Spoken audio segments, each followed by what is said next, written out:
Very dangerous వైరస్గా మారిపోయింది GBs అంటేనే Guillain బారే syndrome. ఇప్పుడు గత 2-3 రోజులుగా ఈ వైరస్కి సంబంధించిన ప్రచారం అయితే జోరుగా సాగుతోంది.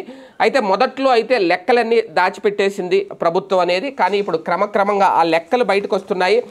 ఏదో 1-2 కేసులు మాత్రమే ఉన్నాయనో, లేదంటే అక్కడ 4, ఇక్కడ 6, ఇక్కడ 5 ఇలాగ సింగిల్ డిజిట్ నెంబర్సే చెప్పారు. కానీ అసలు విషయానికి వెళ్తే ప్రస్తుతం ఇప్పటి వరకు అధికారికంగా చెప్తున్నది 58 కేసులు ఆంధ్రప్రదేశ్లో ఉన్నాయి అనేది. అలాగే ఇంకా ఎక్కువ ఉంటాయనేది కూడా అధికారులు చెప్పేస్తున్నారు, కాకపోతే నెంబర్ చెప్పట్లేదు, ప్రజలు భయపడతారని ఏంటో.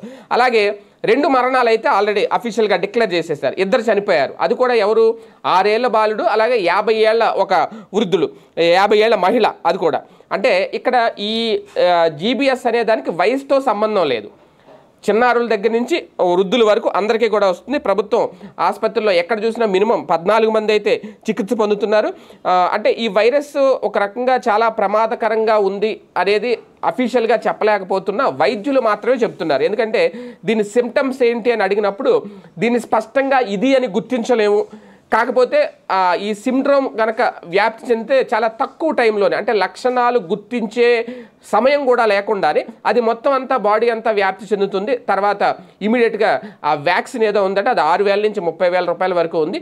ఇమీడియట్గా ఆసుపత్రిలో కనుక చేరకుండా ఆ వ్యాక్సిన్ వేయించుకోకపోతే వాళ్ళు మృతి చెందుతున్నారు అనేది. అంటే చాలా వేగంగా జరిగిపోతుంది. ఒక రకంగా చెప్పాలంటే కరోనా కంటే చాలా డేంజరస్గా ఉంది ఈ వైరస్, వైద్యులు చెప్తున్న దాన్ని బట్టి చూస్తుంటే. కాకపోతే ఇది ప్రైవేటు వైద్యం చేయించుకోవాలి, దీనికి ప్రైవేటు వైద్యం చేయించుకొని బతకాలి అంటే సాధారణ ప్రజలకు చాలా కష్టం. ఇప్పుడు ప్రైవేట్ ఆసుపత్రుల్లో మాత్రమే దీనికి సంబంధించిన ఇంజెక్షన్స్, వ్యాక్సిన్ ఏదైతే ఉందో అది దొరుకుతున్నాయట. ప్రభుత్వ ఆసుపత్రుల్లో పూర్తి స్థాయిలో అందుబాటులోకి తీసుకురాగలిగితే కాస్తంత ఇబ్బంది ఉండదు. తాజాగా ప్రకాశం జిల్లాలో కూడా ఒక మహిళ అయితే మృతి చెందారు. ప్రధానంగా ఇప్పుడు దీనికి సంబంధించి గ్రామాల్లో క్లోరినేషన్ చేస్తున్నారు. ఇంకా రంగంలో దిగాలి మున్సిపల్ సిబ్బంది, వీళ్ళందరూ కూడా మళ్ళీ మాస్కులు బయటకు తీయాలి, ఈ సోషల్ డిస్టెన్స్ పాటించాలి, శానిటైజర్స్ ఉపయోగించాలి, ఇమ్యూనిటీ హెల్త్ బూస్టర్స్ ఏవైతే ఉంటాయో కరోనా సమయంలో మనం ఏవైతే వాడామో అవన్నీ తీసుకోగలిగితేనే మళ్ళీ మన బ్రతుకులు మన చేతులు అన్నట్టుగా ఉంటుంది. లేదు నిర్లక్ష్యం చేసావా, ఇంకా మన ఇంటి తలుపు తట్టలేదులే, మన ఊరు రాలేదులే అని అనుకున్నావా, అది ఎప్పుడు వస్తుందో ఎలా వస్తుందో చెప్పి రాదు. కాబట్టి తస్మాత్ జాగ్రత్త బిఎస్తో అంటున్నారు నేరుగా ప్రభుత్వ వైద్యులు.